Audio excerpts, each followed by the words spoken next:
Assalamualaikum warahmatullahi wabarakatuh. Perkenalkan, nama saya Yulia Maulina. Di sini saya akan mengambil video mengajar dalam rangka memenuhi ujian akhir semester mata kuliah Micro Teaching. Baik, Assalamualaikum anak-anak Ibu. Waalaikumsalam, Bu. Apa kabar anak-anak Ibu hari ini? Baik. Alhamdulillah. Nah, apa ada anak Ibu yang tidak hadir? Ada. Siapa nak? Rakel. Kenapa Rakelnya? Sakit. Oh, Rakel sakit. Baik, kita doakan semoga Rakel cepat sembuh ya. Amin. Amin. Nah, anak-anak Ibu tolong dijaga kesehatannya supaya bisa masuk sekolah terus dan juga semangat dalam belajar ya. Ya. Nah, sebelum kita memulai pelajaran, ada baiknya kita berdoa terlebih dahulu.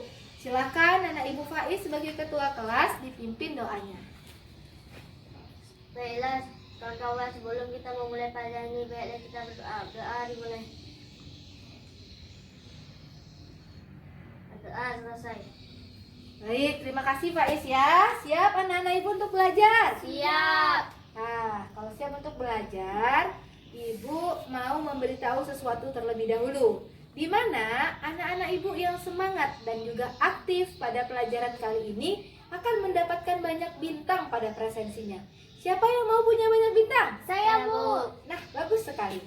Kalau anak-anak Ibu mau punya banyak bintang, maka harus giat dan juga aktif pada mata pelajaran kali ini ya.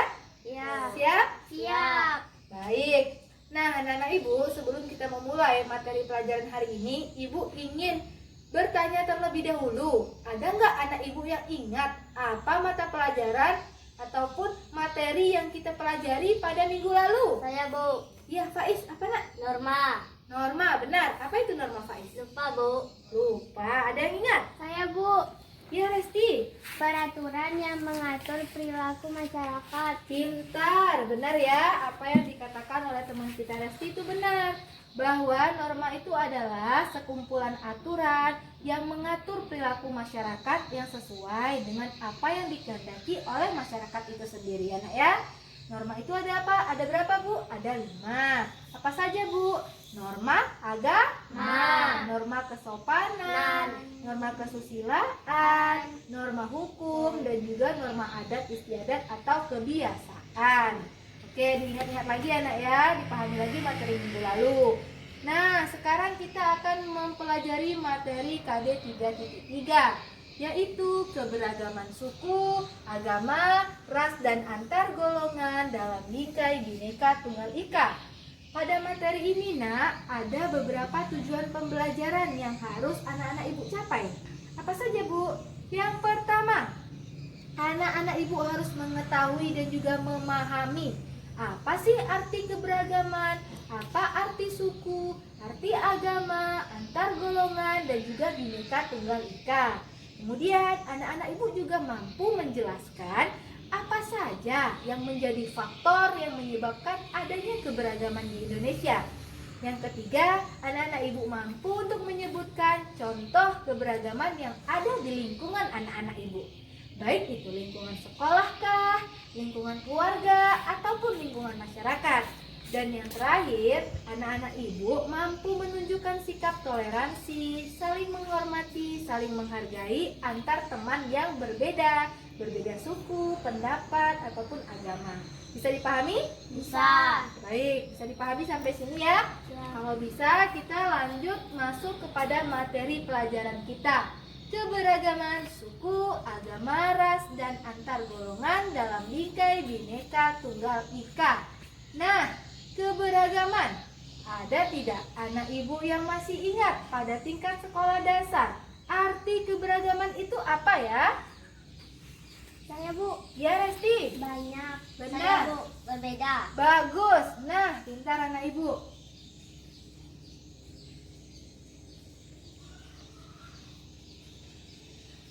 Nah, benar apa yang disampaikan oleh Faiz dan juga Resti tadi, bahwa keberagaman bisa diartikan banyak dan juga berbeda. Namun nak, secara rincinya, keberagaman di sini adalah kondisi di masyarakat kita di mana akan kita temukan berbagai perbedaan. Apa saja Bu? Ya ini tadi nak, ada perbedaan suku, agama, ras, dan antar golongan dan dibungkus dalam bingkai Bhinneka Tunggal Ika. Paham sampai di sini arti keberagaman? Paham. Paham ya? Nah, kalau paham kita lanjut kepada suku. Ibu mau bertanya, anak ibu di sini punya suku? Punya. Faiz, apa sukunya nak? Minangkabau. Oke, Resti. Melayu. Bagus, beda ya? Beda. Beda, Faiz itu Minangkabau, Resti itu suku Melayu. Nah, tapi di sini anak ibu tahu nggak suku itu apa artinya? Tidak. Tidak tahu? Tidak. Baik, suku itu memang sering kita dengar ya, nak ya, di masyarakat kita. Suku Minang, suku Jawa juga ada. Rakel suku Jawa ya. Nah, kemudian si Resti suku Melayu. Nah, namun di sini anak-anak ibu harus tahu suku itu apa. Suku itu adalah penggolongan manusia, nah, di mana sekelompok manusia itu memiliki kebudayaan, di mana ia terikat oleh identitas dan kesadaran tersebut.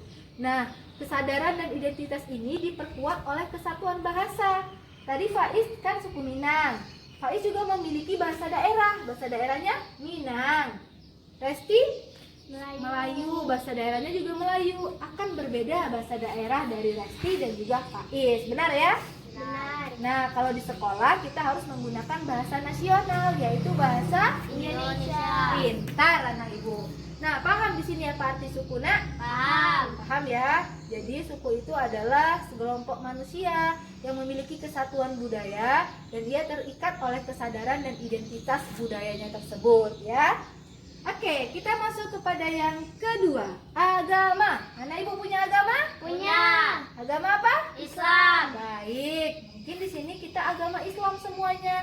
Tapi pasti anak-anak ibu di luaran sana atau di lingkungan sekolah kah? Maksud ibu di lingkungan masyarakat juga bisa. Itu ada kan teman-teman yang memiliki agama berbeda? Ada. Agama apa aja? Kristen, Katolik, Buddha, Hindu, Konghucu. Nah, benar sekali. Ada ya teman-temannya ada yang beragama demikian ya? Ada. Nah, benar anak-anak ibu perlu tahu bahwa di dalam Undang-Undang Administrasi Kependudukan disebutkan ada 6 agama yang diakui oleh negara kita Indonesia.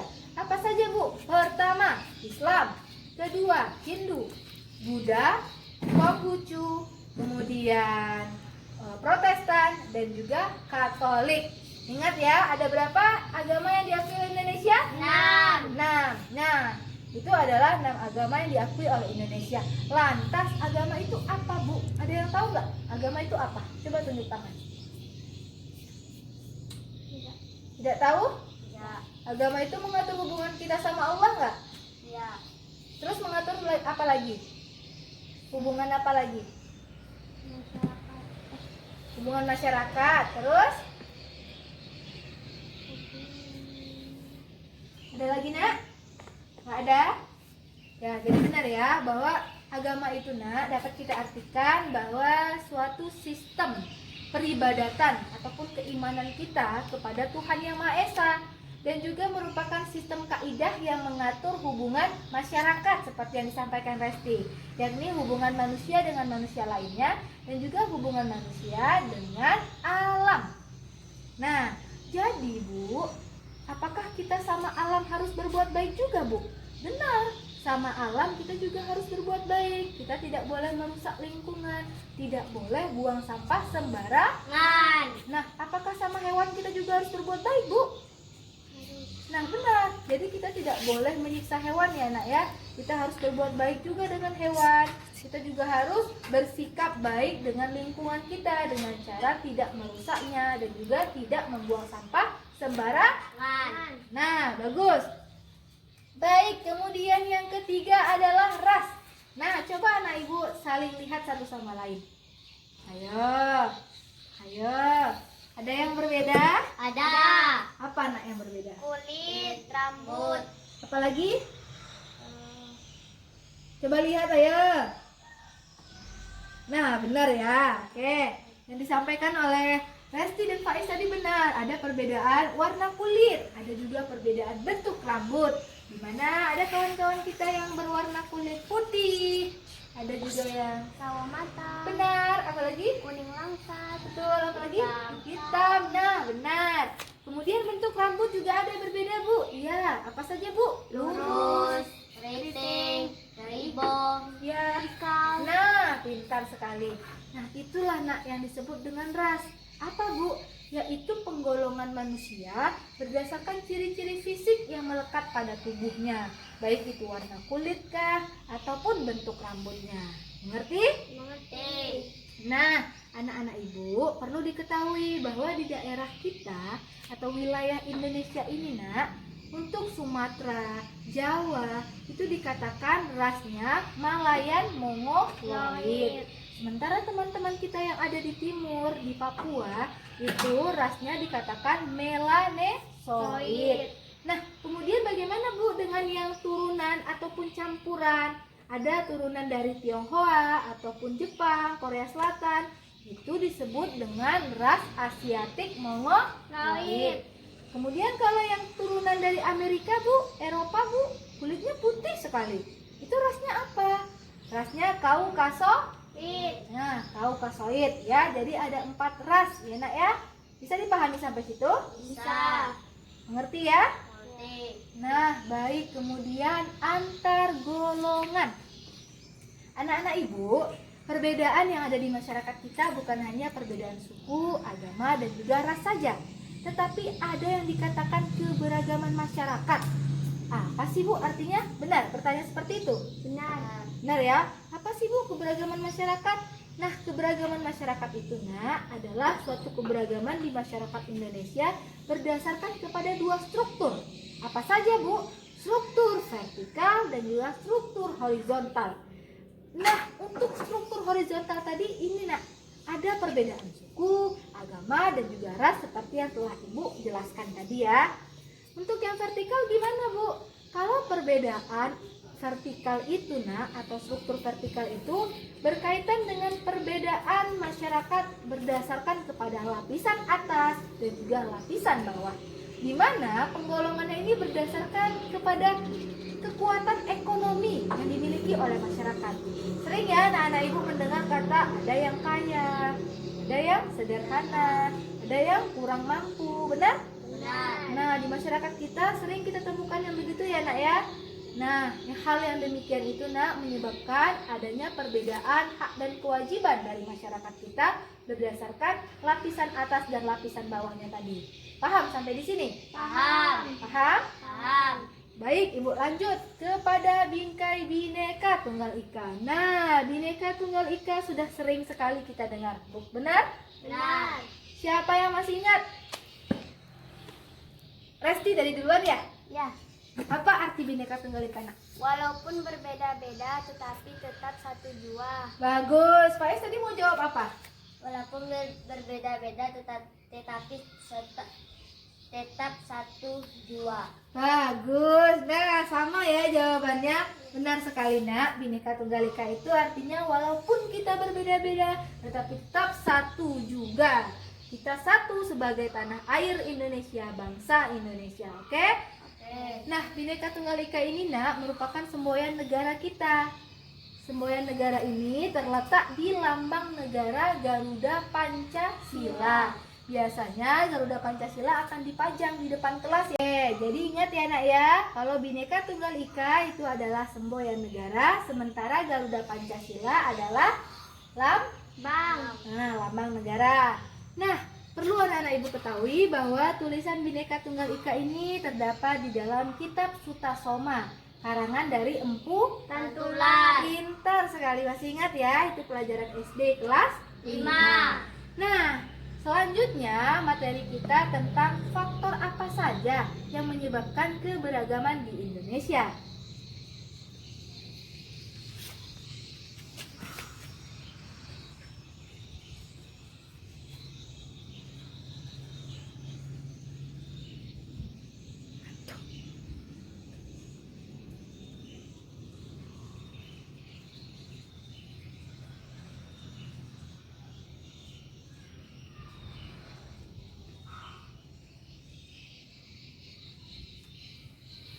Nah, faktor yang menyebabkan keberagaman di Indonesia pertama adalah letak geografis. Ibu mau bertanya, apa ada anak ibu yang masih ingat letak geografis Indonesia itu seperti apa? Ya Faiz? Asia, dan benua Australia. Bagus. Ada lagi? Saya Bu, Ya. Samudra Pasifik dan Samudra Hindia. Bagus sekali. Pintar anak ibu masih ingat ya. Jadi benar. Letak geografis Indonesia itu terletak di antara dua benua, yakni benua Asia dan benua Australia. Kemudian terletak di antara dua samudra, yakni Samudra Hindia dan juga Samudra Pasifik. Lantas apa hubungannya Bu? Kenapa ada keberagaman? Ya kan? Bertanya seperti itu ya. Ya.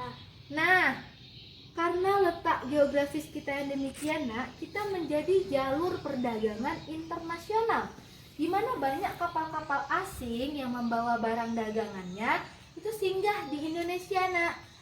Namun selain mereka itu membawa barang dagangan, mereka juga menyebarkan pengaruh budaya mereka. Bahkan selain singgah, mereka juga ada yang menetap di Indonesia dan menikah dengan perempuan Indonesia. Oleh karena itu, kita menemukan ada perbedaan budaya di wilayah Indonesia. Paham sampai di sini? Paham. Ada yang bertanyakan, nak? Tidak. Enggak ya? Kita masuk kepada faktor kedua yang menyebabkan keberagaman di Indonesia.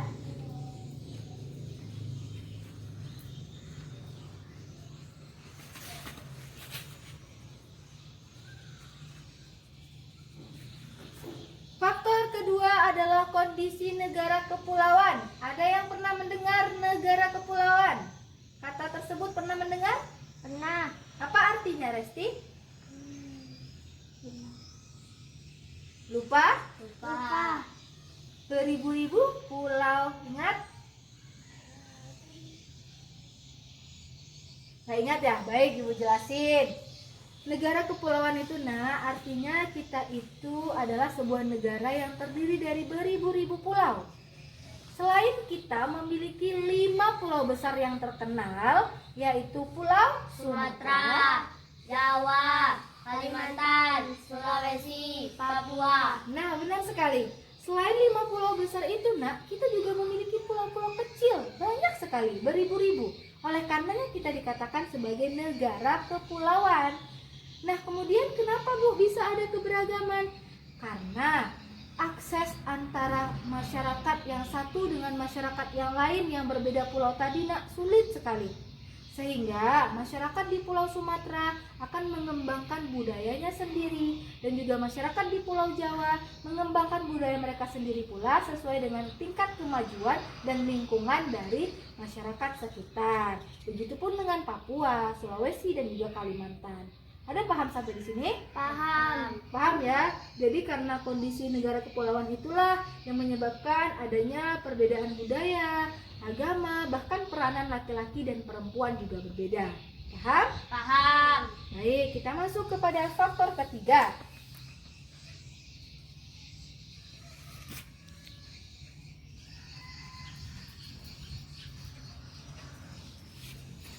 Faktor ketiga adalah perbedaan kondisi alam.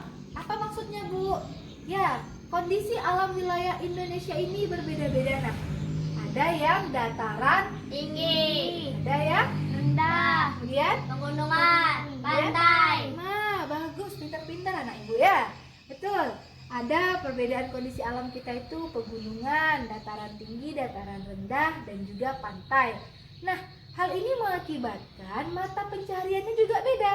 Kalau di pegunungan, mata pencahariannya sebagai petani. Kalau di pantai, Nelayan. pintar. Bagus ya, bagus Pak Is dan juga Resti. Nah, karena masyarakat kita hidup di kondisi alam yang berbeda, mengakibatkan mata pencahariannya berbeda pula. Pola pikirnya pun juga berbeda, nah. Kemudian keseniannya juga berbeda. Begitupun rumah adat. Rumah adat masyarakat yang hidup di daerah pantai akan berbeda dengan rumah adat masyarakat yang hidup di daerah pegunungan. Paham sampai di sini? Paham. Ada yang ditanyakan? Tidak. Tidak? Tidak. Kita masuk yang keempat. Iya. Baik.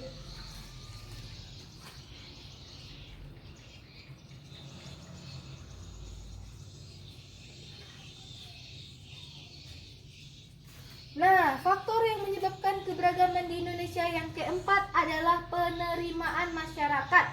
Apa Bu artinya? Nah, di sini, nak, perubahan itu kan terus terjadi ya. Perubahan terus terjadi. Ada juga hal-hal baru.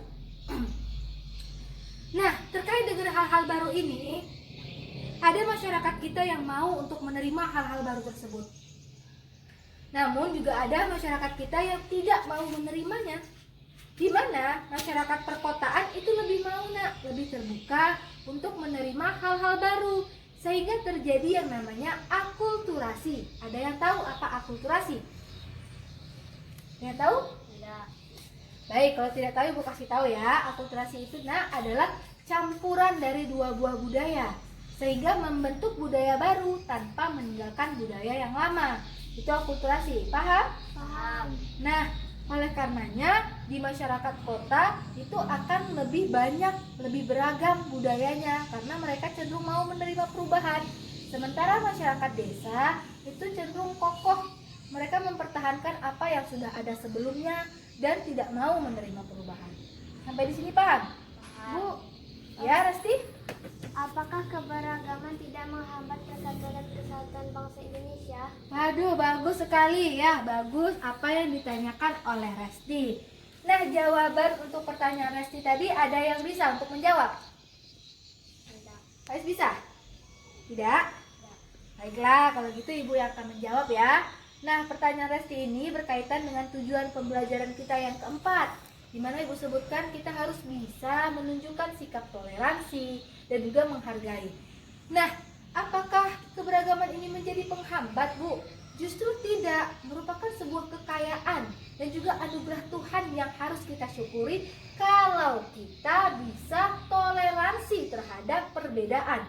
Faiz suku Minangkabau, Resti suku Melayu, tapi Faiz dan Resti menghargai satu sama lain, tidak merasa paling benar, tidak merasa Faiz yang paling baik atau Resti yang paling baik sehingga salah satunya diremehkan. Itu yang tidak benar. Kalau kita bisa menghargai, menghormati, empati juga, membantu teman kita yang membantu teman kita yang susah, merasakan apa yang mereka rasakan, maka itu akan menjadi kunci untuk memperkuat persatuan dan kesatuan bangsa Indonesia. Paham, Resti? Paham. Paham ya? Nah, kalau kita merasa kita yang paling benar, kita merasa bahwa orang lain itu salah, kita egois, mementingkan diri sendiri, itu yang menyebabkan perselisihan dan akan memecahkan persatuan dan kesatuan. Dan oleh karena itu tidak boleh terjadi. Anak-anak Ibu di sini semuanya harus menjadi insan ataupun manusia-manusia yang toleransi. Paham? Paham. Nah, jadi inilah pelajaran kita pada hari ini dan Ibu akan memberikan sebuah cerita atau ilustrasi. Ibu mau tahu sikap anak Ibu itu seperti apa. Nah, kita tahu ya, teman kita Rakel itu adalah suku Jawa. Misalnya nih, Rakel mengajak Faiz dan juga Resti yang suku Minang dan suku Melayu untuk belajar budayanya, belajar main gamelan. Mau tidak? Mau. Apa alasannya? Resti? Kita harus menghargainya Bagus. Faiz? karena diajak. Iya, tidak apa-apa, benar sekali ya yang disampaikan oleh Faiz dan Resti. Ketika Rakel mengajak, maka kita harus menghargainya. Kenapa? Karena dengan kita belajar budaya Rakel, kita belajar bermain gamelan, itu akan memperkuat budaya daerah Indonesia dan juga menambah kepintaran kita, keterampilan kita dalam bermain alat musik. Bisa dimengerti? Bisa. Kemudian Ibu punya satu contoh lagi nih. Misalnya teman kita Anton, dia kan beragama Protestan. Kemudian pada hari Minggu anak-anak Ibu sudah janjian untuk kerja kelompok. Tapi Anton bilang, saya tidak bisa karena hari Minggu pagi saya harus ke gereja untuk beribadah. Kalian memperbolehkannya atau tidak? Memperbolehkannya Kenapa? Ya Resti? karena menghormatinya. Betul, Faiz? Karena menghargainya. Pintar sekali anak Ibu ya, benar.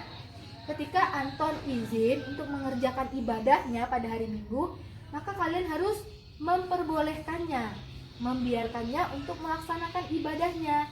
Dan kalian di sini bekerja untuk kelompok kalian, kemudian menyisakan hal-hal yang kurang ataupun untuk dikerjakan oleh Anton. Begitu, paham? Paham.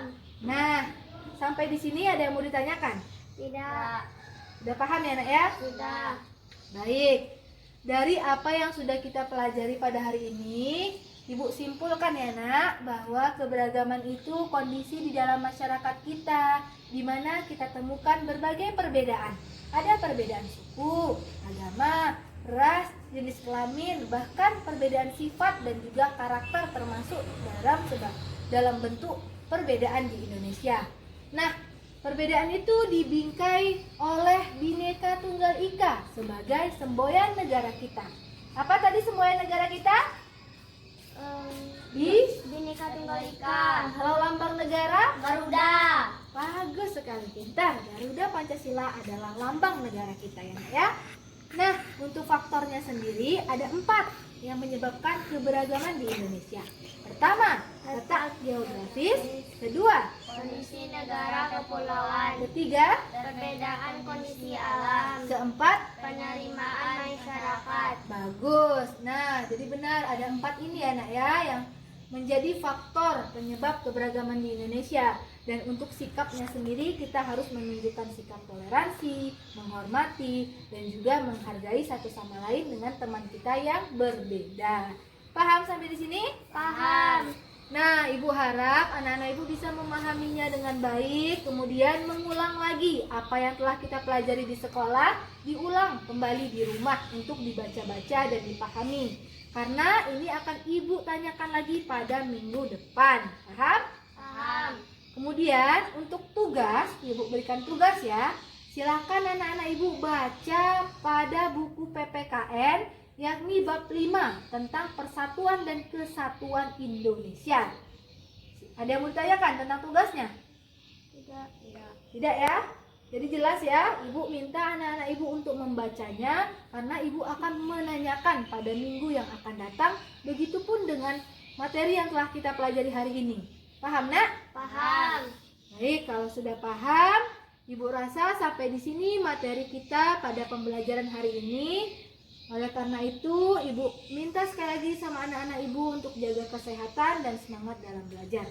Ibu akhiri, Assalamualaikum warahmatullahi wabarakatuh. Waalaikumsalam warahmatullahi wabarakatuh.